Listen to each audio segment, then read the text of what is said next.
കാലത്ത് കുട്ടികൾ ചിലപ്പോൾ സ്മോക്ക് ചെയ്യത്തില്ലേ?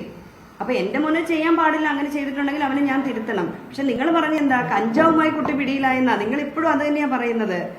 ആ കേസ് ഇല്ല, അങ്ങനെ ഒരു കേസ് ഇല്ല. അങ്ങനെ നിങ്ങൾ പറഞ്ഞിട്ട് എക്സൈസ് അങ്ങനെ ഇട്ടിട്ടില്ല. കാരണം എന്താ, ആ സമ്മർദ്ദത്തിനൊന്നും എക്സൈസ് വീഴത്തില്ല. നല്ല ഡിപ്പാർട്ട്മെന്റ്, അവർ വീഴത്തില്ല. 10 പേരിരിക്കുന്ന സമയത്ത് ഇനി എന്റെ കുട്ടീനെ എങ്ങനെ ഈ 10 പേരുടെ കൂട്ടത്തിൽ ഇവൻ ചെയ്തില്ല എന്ന് പറഞ്ഞ് വിട്ടാൽ എന്തായിരിക്കും സ്ഥിതി? ദാ MLA സമ്മർദ്ദം ചെയ്തു, അപ്പോഴവന്റെ കയ്യിലായിരിക്കും ചിലപ്പോൾ 1 കിലോ കഞ്ചാവെന്നായിരിക്കും വരാൻ പോകുന്നത്.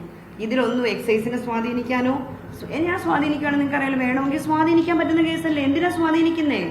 എന്റെ കുട്ടിയല്ല മറ്റൊരു കുട്ടിയാണെങ്കിൽ പോലും സ്വാധീനിക്കാൻ പാടില്ല. നിങ്ങൾ കായംകുളം പോലീസ് സ്റ്റേഷനിൽ അടക്കം എടുത്ത് നോക്കിക്കഴിഞ്ഞാൽ ഇത്തരമുള്ള ഒരു കേസിലും ഇന്നുവരെ ഇടപെട്ടിട്ടില്ലെങ്കിൽ അത് MLA മാത്രമാണ്. കാരണം പാർട്ടി നേതാക്കന്മാർക്ക് ചിലപ്പം ഇടപെടേണ്ടി വരും, വരാറുണ്ട്. ഞാൻ എന്റെ പാർട്ടിയായിട്ട് ആലോചിച്ച് അത്രയും കാര്യങ്ങൾ ചെയ്യാറുള്ളൂ.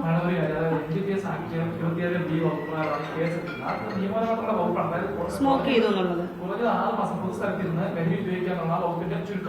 അതായത് കുറഞ്ഞ 6 മാസം ശിക്ഷയും 6 മാസം തടവും 10,000 രൂപ പിഴയുമാണ് നമ്മുടെ പരമാവധി ശിക്ഷ.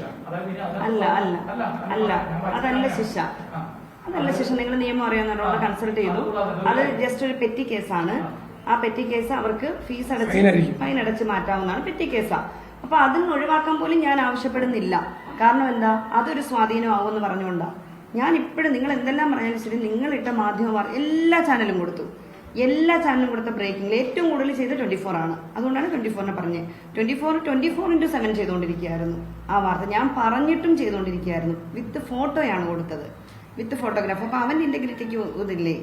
ഞാൻ ചോദിക്കട്ടെ, ഇപ്പൊ ഞാൻ പറയാം, എക്സൈസിനോട് പറയാണ്, ഇവിടെ സ്കൂളില് 10 കുട്ടികൾ സംശയാസ്പദമായ ഒരു വായ മണപ്പിച്ചിട്ട് കുട്ടികളെ കൊണ്ടുപോകുമോ, പെറ്റി കേസ് എടുക്കുമോ?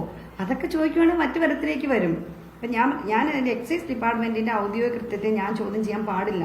അത് എന്റെ ധാർമ്മികതയ്ക്ക് നിരക്കുന്ന അല്ല, ചെയ്യാൻ പാടില്ല. ആസ് എ സോഷ്യൽ വർക്കർ, ഒരു പൊളിറ്റിക്കൽ ഉത്തരവാദിത്തപ്പെട്ട പൊളിറ്റിക്കൽ വർക്കർ എന്ന തരത്തിൽ ഞാനത് ചെയ്യുന്നത് ശരിയല്ല. അപ്പൊ എക്സൈസിന് ഇവിടെ കക്ഷിയല്ല.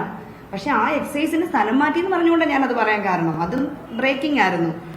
പിന്നെ FIR എന്ന് പറഞ്ഞ് കാണിച്ചത് കഞ്ചാവുമായി പിടിയിലായെന്ന് FIR വന്നാണ് അപ്പോഴും കൊടുത്തോണ്ടിരിക്കുന്നത്.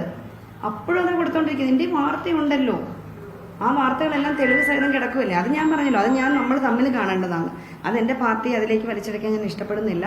മാധ്യമങ്ങളെ ഞാൻ എക്സ്ക്ലൂസീവായിട്ട് കാണുന്നുണ്ട്. അതിന്റെ ചില കാര്യങ്ങൾ എനിക്ക് സമയബന്ധമായിട്ട് ചില കാര്യങ്ങൾ ചെയ്യാൻ ഉള്ളതുകൊണ്ടാണ് എന്റെ നിയമപരമായ കാര്യങ്ങളിലേക്ക് ഞാൻ നിങ്ങളുടെ അടുത്ത് എക്സ്പ്ലെയിൻ ചെയ്യാൻ